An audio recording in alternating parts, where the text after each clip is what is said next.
Right, I'm a grateful alcoholic. My name's Kip. Can y'all hear me out there? Zoom land?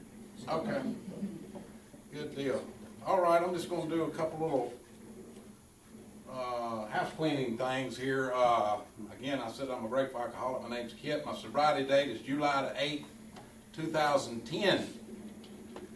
I got a sponsor, and he's got a sponsor. I have two home groups, one in High Point and one in Greensboro. My home group in Greensboro is the Early Bird, and we meet every day at 8 a.m. every day. And if you want to get on Zoom, you can come join us anytime you want to come. Just go to earlybirdgso.com, and that'll take you straight into the Zoom room every morning at 8 o'clock until we get back into the meeting room. So we don't know what's going to happen. I know it's at least July the 1st. Also got a home group, it's a New South group that meets Monday night at 8 p.m. and currently at the club in High Point, and Thursday night at 8 p.m. Well, it's actually 7:30. They changed it a little bit because it moved from the church to the club. But anyway, it's the New South group in High Point. I started my journey in High Point. The reason why I got two home groups, and I'll explain that a little more. But just for me, I need to do a little bit of an icebreaker, if y'all don't mind, because I really love to tell a little AA joke, if y'all don't mind. It's good humor. There was this guy that was in need of a brain transplant. And he went to this place where they sold brains. I know y'all have heard of liver transplant. Y'all have heard of kidney transplant. So, well, this guy needed a brain transplant. He goes in this place, and they got these brains on display. And he comes up to the first one, and it's got on this real pretty container, this brain here, and it's got a thing at the bottom that says lawyer. And it's $1 million for this brain. He goes to the next one, and it's got doctor on the bottom of it, and it's $2 million.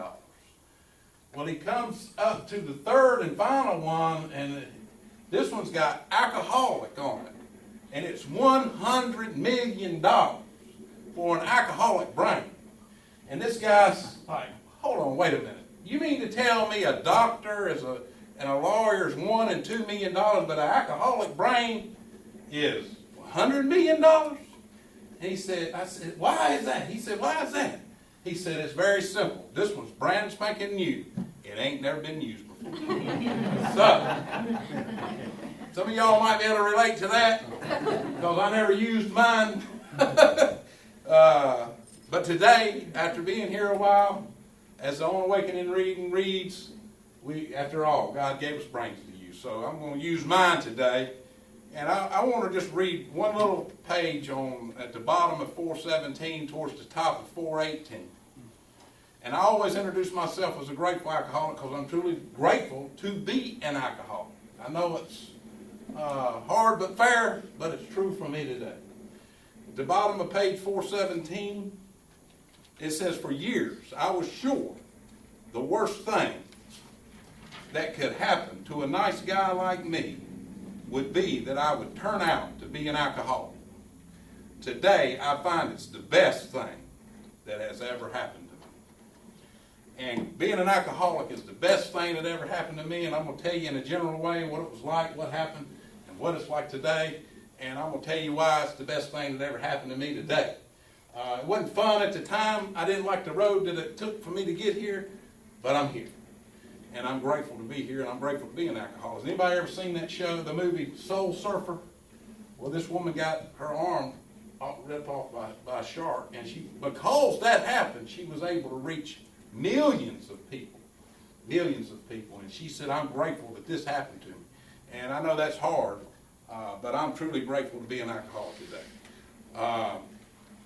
In a general way, what it was like, what happened, and what it's like today, I was born and raised in a good Christian home. We went to church every Sunday night, every Sunday morning, every Wednesday night. My dad was a deacon. He was and still is, a choir director. My mother was a Sunday school teacher. And every time the church doors was open, we went. But but I wished I had time to tell my whole story, but I'm gonna try to just pick out some highlights. Growing up, we weren't rich by no means. We were pretty upper poor class. We were upper poor class, like was shared, I think, before. But yeah, that's where I was at. I grew up in a mobile home park, but it did have a basketball court and a swimming pool and, you know, a lake, and it was pretty nice. I mean, I didn't want for anything growing up. We had a good, happy home, and something dramatic happened to me. Like I said, I was brought up in church. I really believed in God, and the same God that I believed in then, I still believe in now, and that's my higher power I choose to call God today. But something dramatic happened to me when I was 14, ninth grade. My mother passed away. And she got sick, got diagnosed with cancer. And, you know, I was such a faith guy. Even then, I was like, she'll be fine. God's going to heal her. I mean, she, of all people that he would heal, surely he would heal her. And anyway, she ended up passing away in October of my ninth grade year. And it really devastated me. Prior to that, I had dibbled and dabbled in alcohol, y'all, and but nothing to any extreme. I do remember my first drink. My dad had kidney stones back in the 70s, and the doctor prescribed him to drink 1 beer a day. And of course, he didn't really like it. He didn't drink it, but I did. I mean, I liked it. Stroh's, Pabst Blue Ribbon. He liked that stuff. I mean, I liked that stuff. He didn't. I seen my brother get in it, so I figured I'd get in some of that, and I just kind of like followed his lead, but I don't remember anything really dramatic happened to me.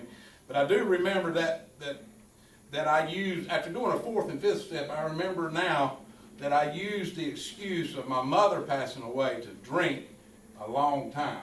I didn't drink because my mama died. I drank because I liked the effects produced by alcohol. That's why I drank. That's exactly why I drank. I loved the way it made me feel. I didn't like the hangovers and whatever, so I had to keep drinking. But anyway, after that, my dad got remarried about a year later, which I had a resentment. By the way, y'all, I didn't understand I had resentments until I came to Alcoholics Anonymous. But today I understand, you know, when I get angry. It was the norm for me to be angry all the time. So I didn't know anything different. So I'm mad at my dad for remarrying a year, and I didn't like my stepmom. So when we didn't get along, so when I graduated high school, my dad gave us that mobile home to me and my middle brother. By the way, I got 2 older brothers, which my oldest brother is 6 years older than me. He had already been married.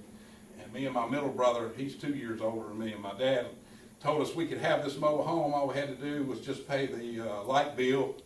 And if you want a phone or whatever, didn't have cell phones back in that day. But so he moved about 100 yards away from us because he wanted to get away from me and my stepmom too. And I graduated high school when I was 17 years old. I did pretty good up until that point. Once he did that, once I graduated, and I took carpentry class for 3 years in high school. So I went out of high school making pretty good money, straight out of high school, and I didn't really have no bills. So I made that mobile home party central. We made PJs and trash cans, and we had a big time. We'd have kegs, and you know, we just partied on the weekends. This way it started for me. And then it progressed to where we started on Friday, and I tried to stop on Sunday, and then I'd miss work. Has anybody in here ever got paid on Friday, be broke on Saturday? Anybody? Well, that happened to me. By the way, I learned since I've been in Alcoholics Anonymous that I've got 5 things going on with me. One, I've got a PA, which is a physical allergy. I got a physical allergy to alcohol. When I drink, I break out in handcuffs. 2, I got a PC, which is a phenomenon of craving. When I put it in me, I set off a phenomenon of craving. I got to have more. 3, I've got an MO, which is a mental obsession. It's all I think about. And then that VC is the 4th is the vicious cycle. Just keep going around and around. I'm not going to do that no more. It's not going to happen again. I'm going to do something different. And I just keep going around and around like a dog chasing his tail. Vicious cycle. And then I got that ISM. ISM is an eternal spiritual malady. I have a disease in which only a spiritual awakening can fix. And thank God for them 12 steps, because that's what the 12th step says. It says, having had a spiritual awakening as the result of these steps, we try to carry this message to alcoholics, practice these principles in all our affairs. Anyway, I just got to the point, I don't know about y'all, but there's something about drinking and trying to get up to go to work the next day. They don't go together for me. So I got to missing work, and I got to thinking. I said, well, one of these two things either need to go, either work or alcohol, because this is getting in the way. So y'all know what I chose. I chose to let work go. Well, guess what happens when I let work go? Well, got to have money to buy alcohol. So what I resorted to was lie, steal, manipulate, whatever I could do to get what I needed. And, carpentry work's not picking cotton or tobacco, but it's not easy work. I had to get up, go in the sun, work, and then after I worked all week, and then spent all my money on Friday night, broke Saturday. I'm like, man, this is rough. You think a normal person would be like, why don't you stop drinking? That wasn't even on the table. Stopping drinking was not an option.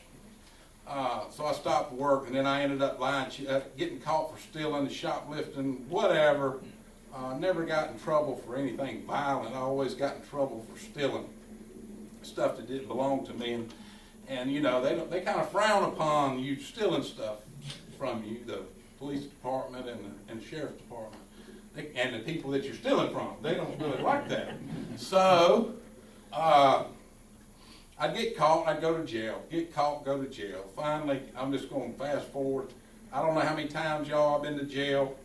Couldn't tell you. But it's more than I can count. I know for a fact I've been to prison, North Carolina prison, 5 times.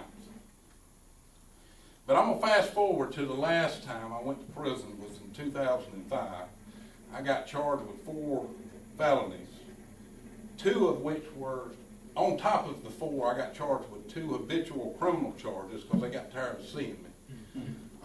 And each one of those habitual criminal charges carries 80 to 105 months each.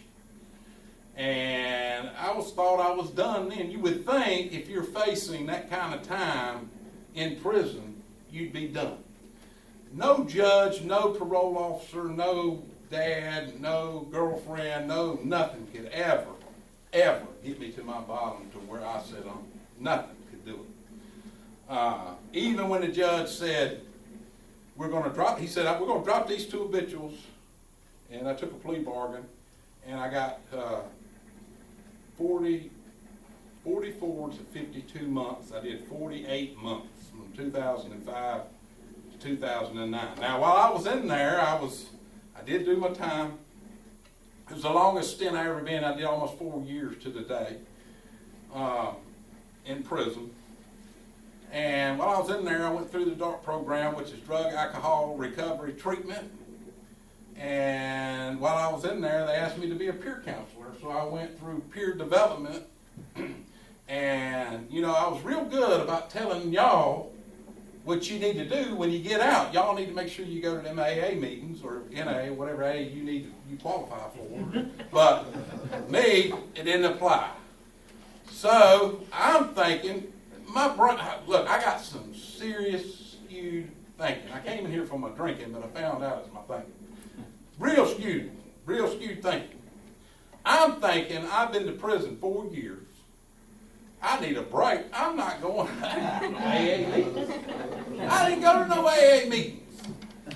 I want to make sure you go, make sure you get there. But for me, no, I'm not going.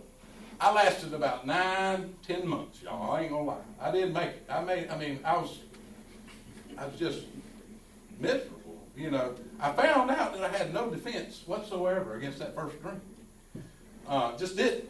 One day the thought came to my mind. It just came to my mind, just out of the blue. Said, a 12-pack would be good. I never even thought about it. 1 beer would be good. That ain't even been in my mind. A 12-pack sure would be good.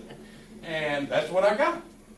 I was actually I didn't have no driver's license, and I had this van anyway. Long story short, I was living in Wake Forest, coming back to Greensboro, and I really believed I was going to see my dad. I hadn't seen my dad in like 4.5, 5 years.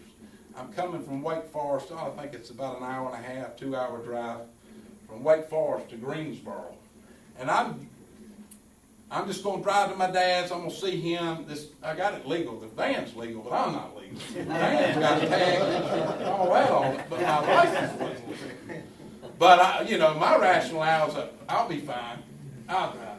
Fortunately, I didn't get caught driving, but it would probably have been better if I had it. But anyway, I'm coming. When I get to about Durham, I'm like, well, it's getting late. We ain't had nothing to drink in like 5 years. We might as well stop and get that 12-pack I was telling you about. And I stopped, and I got that 12-pack.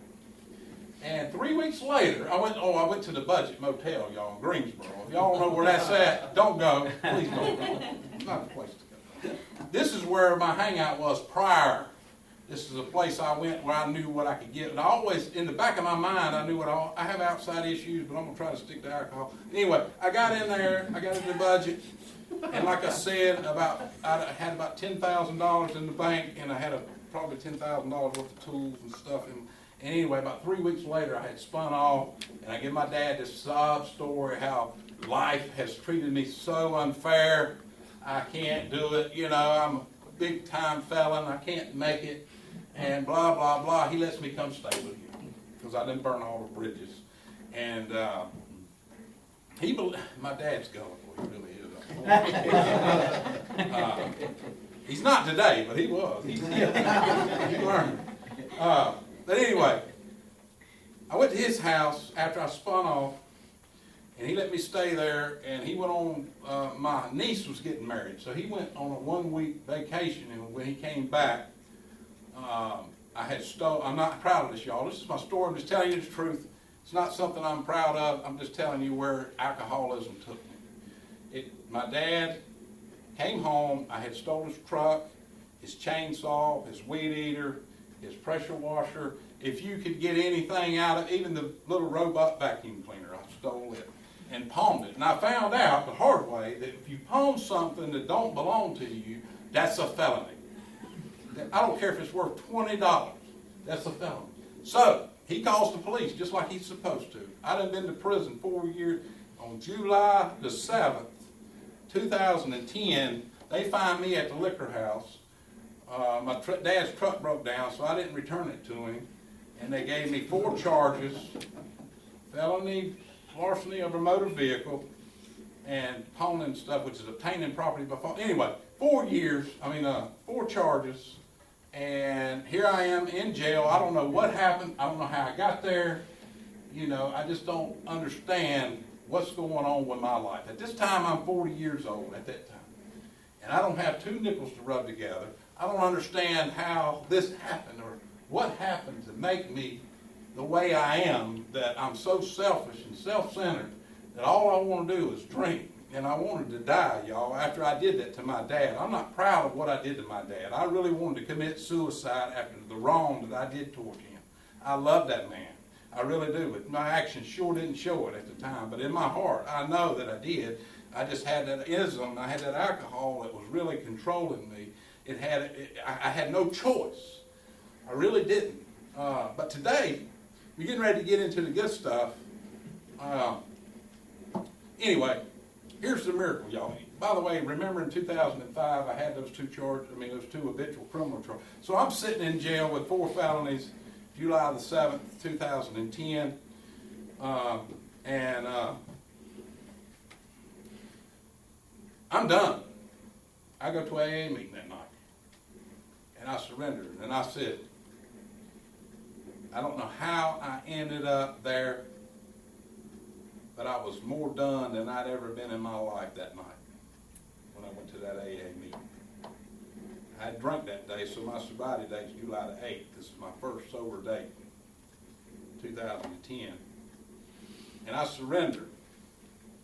And I just knew, because I'd been experienced a lot of court in my days. Since I was 19, I had been to prison, my first time was when I was 19 years old. So in and out for 21 years. Prison, 5 times. Jail more times than I can count. This is like the very last time I'm done.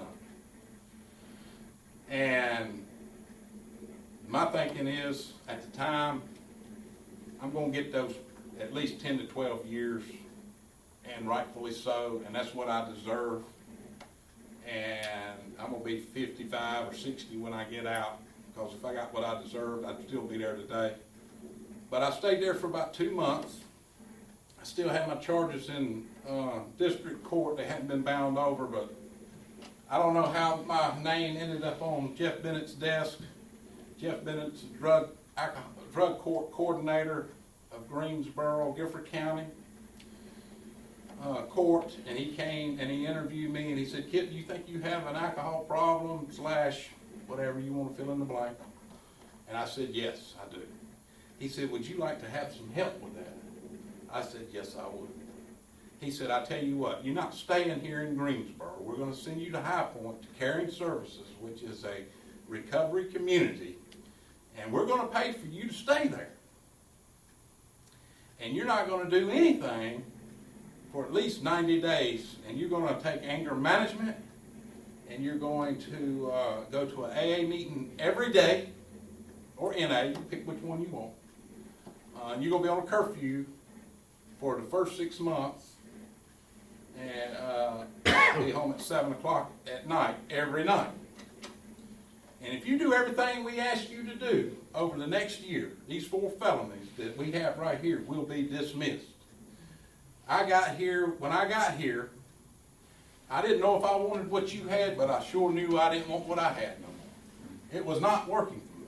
My way was just done. I was at the jumping off point. I wanted to die, but I just didn't have the guts to commit suicide. I just didn't. Because I hurt my dad, I hurt my family, I stole from everybody. I wasn't brought up that way. And I quit playing the blame game. Here's where one thing that I did that was very helpful is I started taking responsibility for my own actions. I quit playing the blame game. Well, if God hadn't have took my mom away, my dad wouldn't have remarried her, my girlfriend wouldn't have left me for Willie Joe, whatever.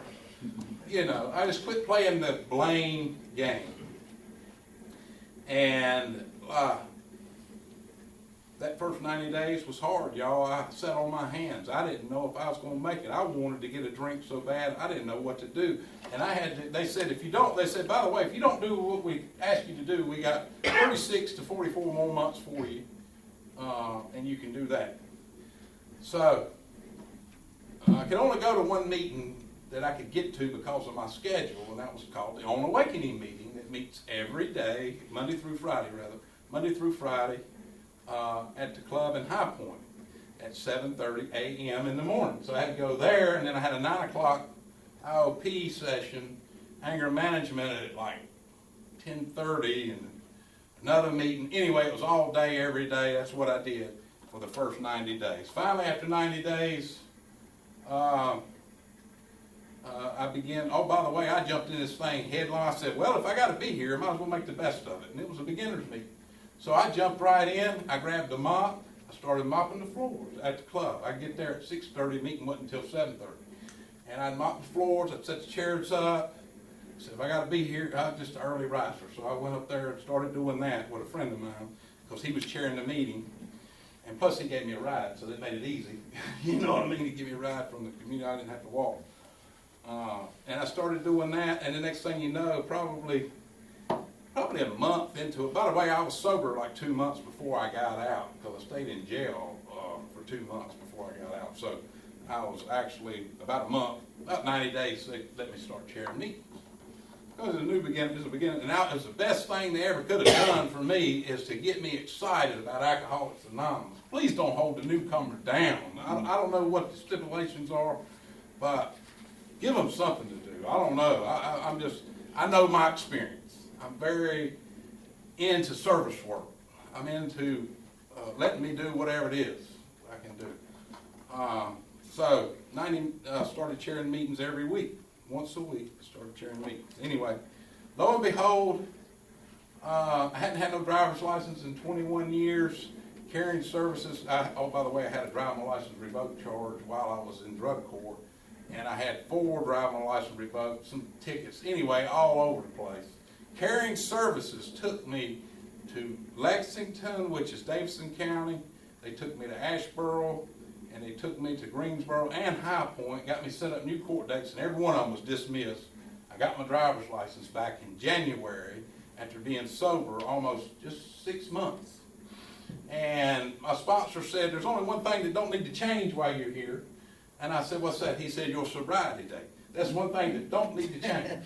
He said, the other stuff, that needs to change. And then I asked him, he said, I asked him one time, he said, there ain't but one thing that needs to change. And I said, what's that? He said, everything. The only thing that don't need to change is your sobriety date. So, anyway, since I had to be here, I don't know, man. I fell in love with Alcoholics Anonymous. I came in here, y'all welcomed me. Y'all loved me till I couldn't love myself. That's one thing I can say about Alcoholics Anonymous. There's probably 30 or 40, 50 people there every morning and welcomed me and let me participate in my own recovery. And everybody wanted the best for me. And like I said, in January, I got my driver's license back. My sponsor said, you need to change everything. So I was thinking, man, I ain't got no money. I'm going to get my license back. Matter of fact, the guy from AA let me drive his car. I got non-owner's insurance. He let me drive his vehicle to take the driving test so I could get my license back. And I was supposed to go on a job interview on this Monday, which was going to be a day before I got my license. They called me and said, we're going to be late. We can see you Tuesday. I got my license back Tuesday. That same day, I'll go for this job interview at a car dealership. And my thinking is, this way I think, I was like, well, if I get this job, I ain't got 2 nickels to rub together, but boy, they may give me something to drive. You know, that was my thinking. And sure enough, they gave me the job, and they gave me all the keys. I'm 6, 7 months, so gave me all the keys to all the cars, all the title. Don't they know who I am? They didn't even know. All the keys to the buildings, everything. Said, you're the manager, and here's the cars, here's the titles. And they gave me a list, said, you sell this car, you put this amount in the bank. And I did that. I sold every one of the cars. And I drove, they told me to drive every car every day. I sold every one of them. And next thing you know, they kept sending them to me and I kept selling them. And I did real well with it. And I had to come by that budget every day from High Point. I come right by the budget. And every day I'd look over there. It took like, I don't know, about a month. Finally, I quit looking over there, y'all, just automatically. It just kind of came, just like the big book says. It just kind of comes. And I never quit. I didn't even look over. I had a better passion now. I found my passion, found my niche in the car business. Well, they got low on cars, and they said, Kip, you can buy some cars with your own money and put them here. Just give us $100 per car. Well, I got to selling so many of my cars that I was giving them $3,000 or $4,000 a month. I was like, well, shoot, all this money I can be starting my own business. And that's what I did. I ended up starting my own business in the car business. And today, my car lot is one exit down from the budget. One exit. And I own the place. And it's in the same parking lot, basically, where I used to rip and run. And I own the place, and it's paid for. I paid it off in 2 years. Now, yeah, that's material things. Look, I would have never got any of that if I wouldn't have been spiritually fit. I can promise you that, because I just wouldn't. One of the biggest miracles that happened to me is I was at that car lot, and I got a phone call, and there was a pretty lady on the other line. She said, I need to see you, mister. Well, of course, my past, I'm thinking, she won't tell me her name. I was like, who is this? I'm not telling you, I hadn't talked to this woman in like 20 years, but I didn't know who it was. I didn't have a clue who it was. I was like, oh no, what have I done? And finally she said, I want to see you. I said, well, just come to the car lot, do you know where it's at? Such. She said, yeah, I'll be there. Well, it was my girlfriend that I lost in high school that I gave away. I didn't lose her, I gave her away. She was getting in my way of my drinking. And we dated for 2 years in high school, my very first girlfriend, and that was her. I asked her out. We started dating January the 18th, 2014. We got married. And we've been married ever since. This past this past November, we got separated, not because of her, but because of both of us. But we got back together in January, and we're living in separate places right now, but we're working on our marriage. We're getting ready to go to a couple's retreat to try to work on it, and it's not her, it's me. It's me. If I got a problem, usually it's me. And I identify my problems in that, and I'm asking God that He'll heal that marriage. But we've had good times. Kelly right there spoke last night. One thing I did is I met Kelly on a AA cruise. We went on a cruise with 205 alcoholics with 20 meetings in that whole week, and Kelly spoke. She's right up top in the middle on that cruise. And we had the time of our life. Clancy celebrated 60 years of sobriety, and Bob D 40 years, and it was called the 100-year Invisible Boat Cruise, and we had a time. A whole week, nothing but alcoholics. Don't get me wrong, there was drinking and all kinds of commotion around us, but we went to St. Thomas, I think it was, one of them beaches, and we had AA meetings right on the beach. Beautiful thing you ever seen. This past December, I got to go to State Line Retreat for the first time, and I seen Kelly there again in Las Vegas. Imagine 1,100 alcoholics in Las Vegas, Nevada. Well, we were there for the retreat. It was meetings all day, every day, and it was fun. I enjoyed it. I've been down to Naples, Florida, where they have Serenity by the Sea. It's a conference. If you ain't ever been to a conference, I was 5 years sober before I went to my first conference. You can't keep me away from them now. I go there, man, I get so much fellowship by the sea. We get to go at Myrtle Beach, if you hadn't been to that. Beautiful thing to go to a conference, go to a retreat. One time I went to Veda Mecum, which was 262 men, I believe, on a mountain, sharing experience, strength, and hope the whole weekend. God has been good to me, I'm going to tell you. Today, life is just better than I ever could have. If I would have said, I want to be here in 10 years, granted I still got about a month before I get 10 years, but if I'd have said I want to be in such and such place 10 years, I'd have sold myself short. God has blessed me beyond my wildest dreams. I got to meet Rick, throw the prank on me. He calls me from treatment and says, hey, that piece of junk car you sold me ain't worth 2 cents. Blah, blah, blah, blah, blah. I'm like, who in the heck is this? And then the other buddy gets on the phone. Anyway, we're not a glum lot. We have a good time. Life is just so beautiful today. Since this pandemic hit, God just put it on my heart to start an AA Zoomaholic speaker meeting, and we've been having speakers on there every Wednesday night from all over the country. Ones that I've met in the past, including Kelly, who spoke last night. We got Rich B going to speak next week from Maryland, if you never heard his story. And AA has just saved my life. Look, when I read that, I'm going to read this. I got to read this one more time, y'all, so y'all can get a good understanding of why I really believe this. It bears repeating. It says, for years I was sure the worst thing that could happen to a nice guy like me was that I would to turn out to be an alcoholic. Today I find it's the best thing that has ever happened to me. You know, being an alcoholic, I used to think, and I had to change my perspective. That's what changed. The only way my perspective changed is that, first of all, I had to, one, admit that I'm powerless over alcohol, that my life was no doubt in vain. That was the easy part, because the Gifford County Sheriff's Department and the Department of Corrections managed my life. So that was easy. But once I admitted that I'm powerless, and I didn't really have a problem admitting that I was powerless over alcohol, that my life was unmanageable. I just had a problem accepting it. Acceptance, to me, is the key to all my troubles today, my problems. When I accepted it, that means I'm doing something about it. So I'm going to step 2. I came to believe that a power greater than myself could restore me to sanity. And that power, to me, is God. That's just point blank, God to me. And I first had to, one thing about a road map, before I can figure out where I'm going, I need to figure out where I am. And map ain't no good if I don't know where I am. And I was done. I'm an alcoholic, and I'm okay with that. As a matter of fact, I do protect my own anonymity, y'all, and I don't go out blasting that I'm an alcoholic. But when I'm in an AA meeting, I'm not ashamed. This is my family. I don't mind saying I'm an alcoholic.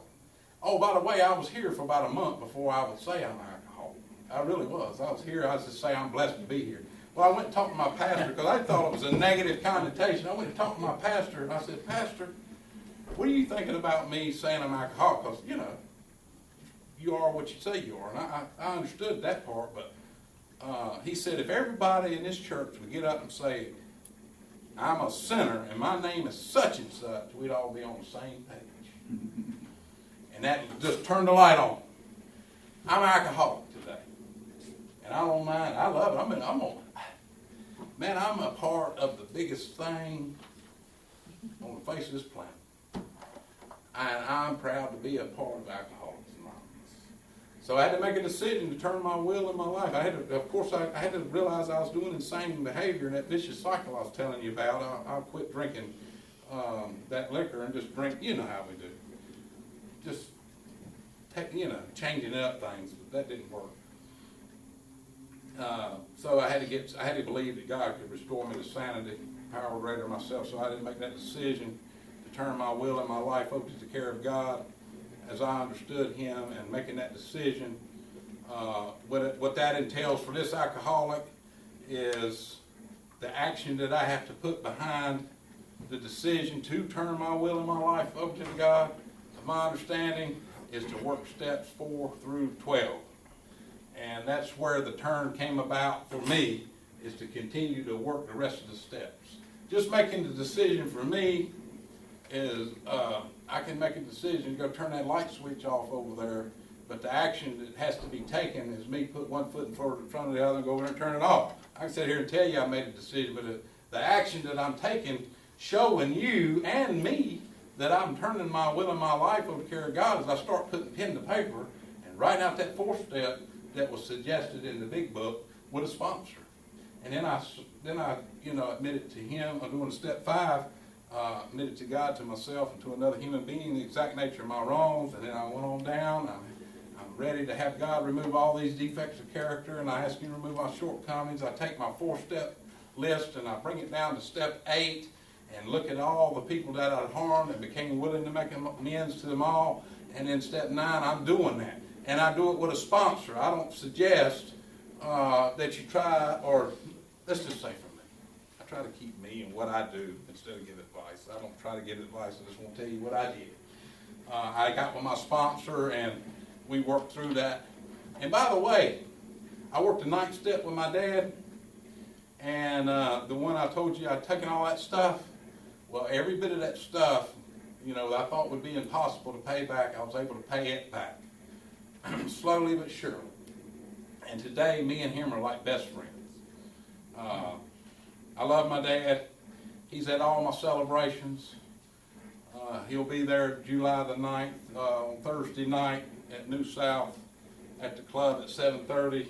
Lord willing, if I can get him there. He come to work for me.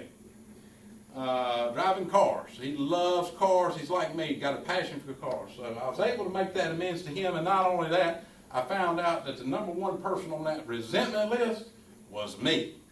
I hated me. But I wanted to kill me. So it starts with me and it ends with me. And I had to, like I said, y'all started loving me. Y'all loved me till I could love myself. Put me on that list, and I found out that I've been forgiven. Who am I not to forgive myself if God forgave me? God forgive me. That's where one of the biggest keys for me in turning from that crap to Him in the sunlight of the Spirit was to forgive me. If God can do it, who am I to say I'm not forgiven? The Lord's Prayer says, forgive us our trespasses as we forgive those who trespass against us. God has forgiven me. And I know my mama, bless her heart, rest her soul, she would not want me to live to kill myself. To be a lie. She didn't raise me that way. To lie, cheat, con, steal, manipulate. Today, one of the biggest blessings is I found out in the big book, it says somewhere in there, it says the more dependent I become on God, the more independent I become.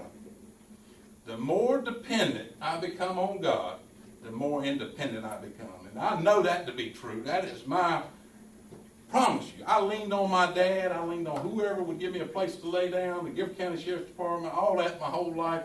When I got 40, I got sober. Today, one of the biggest blessings, I get to pay my own bills. My bills are paid. My credit scores came up. I never even had a credit score. What is a credit score? I could care less. I paid my taxes. I try to live honest. Changed. This is what happened. Y'all might want to write this one down. Changed. Choosing honesty allows new growth each day. That's the acronym for changed. Choosing honesty allows new growth each day. When I'm honest, I'm changing. I can be honest today. I ain't perfect with it. That's why step 10 is there. I think they knew what they were doing there. You know what I mean? They put that step 10 in there so when I can continue to take inventory. If I see where I've been wrong for that day, I can straighten it out right quick. And that's what I do. And then seeking through prayer and meditation to improve my conscious contact with God as I understand Him, praying only for the knowledge of His will for us and the power to carry that out. I need the knowledge of His will. I know His will's right here. I know what His will ain't, and it ain't for me to drink. A lot of people say, what is God's will for you? Well, I know what it's not. I know He don't want me to lie. I know He wants me to do the next right thing. And if I do that, they say more will be revealed. The more I'm honest, the more He's going to reveal to me. And that's what I love about Alcoholics Anonymous. You know, I kind of call it getting under the spout where the glory comes out.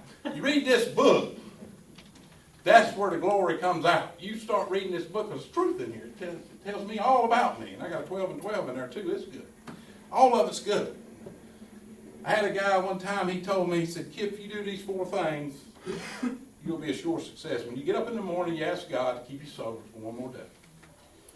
You read something that's spiritual. If at all possible, go to a meeting.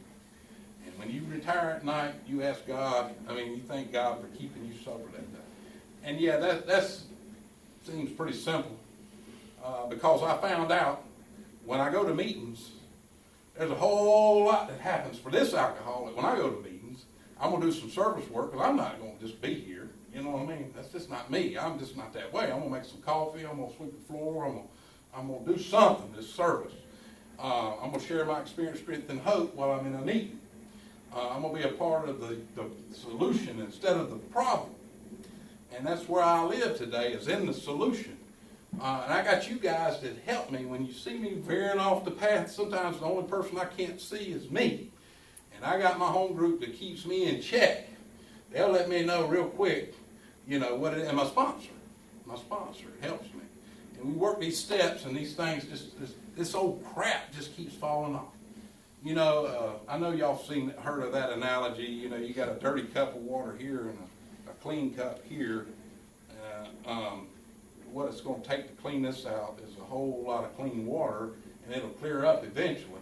And that's what it took for me. When I worked the steps, work with another alcoholic, read this book, read some literature, get in a meeting, get on a spiritual plane, then that old crap just falls off automatically. I had to replace it. I can't just stop drinking because I was doing a whole lot more than just drinking. I was lying, cheating, con, steal, manipulate. I was doing all kinds of crap that I wasn't supposed to do, so I had to replace it. Now I start giving. Wow, what a concept. Somebody told me one time, said, you can't outgive God. I said, what the heck does that mean? He said, start giving. So, I'm not just talking about money, but I gave money. And I found out the more money I give, the more money I get. I don't know how that happens. Please know, I don't understand it. It's beyond my concept, but I'm telling you. And when I treat people the way I want to be treated, I get blessed. I get blessed. And God's got a sense of humor. He puts me in the used car business to be honest. He said, you need to be honest. I need you to practice some honesty. So that's what I do. Hey, if I make money on the car, great. If I don't, it's okay too. If it's broke, I fix it. And I found out when I'm honest, and I treat people the way I want to be treated, man, I get blessed. It's just, I get a lot of dealers. I had a lot of car dealers come up to me, Kip, what is your secret? What do you do? I said, treat people the way you want to be treated. That's all you got to do. Don't charge them 28% interest. Think God's going to bless you. I don't get that. Anyway, that's a whole nother story. But anyway, I'm about out of time. Guys, thank y'all all for tuning in on over to Zoom. I've been watching you right in front of me. Thank you so much, Kelly. Thank you, Primary Purpose Group. I hate Wallace couldn't be here. Wallace B. asked me to come speak about 6 months ago when I was at the Midwinter Conference. He had never been there. That's usually around, I think it's around November, December. Good conference if you ever get a chance to come to that one. But anyway, I just want to say one more thing, and I'm going to close. And I know y'all read this 1,000 times, but you know what? It bears repeating. We read all them steps over and over and over, right? We read them traditions over and over. There's a reason. I need to hear it every day. Our book is meant to be suggestive only. We realize we only know a little. God will constantly disclose more to you and to us. Ask him in your morning meditation what you can do each day for the man who is still sick. The answers will come if your own house is in order. But obviously you cannot transmit something you haven't got. See to it that your relationship with him is right, and great events will come to pass for you and countless others. This is the great fact for us. Abandon yourself to God as you understand God. Admit your faults to him and to your fellows. Clear away the wreckage of your past. Give freely of what you find and join us. We shall be with you in the fellowship of the Spirit, and you will surely meet some of us as you trudge the road of happy destiny. May God bless you and keep you until then. And I'm done. Thank you, guys. I love you. Thank you for having me.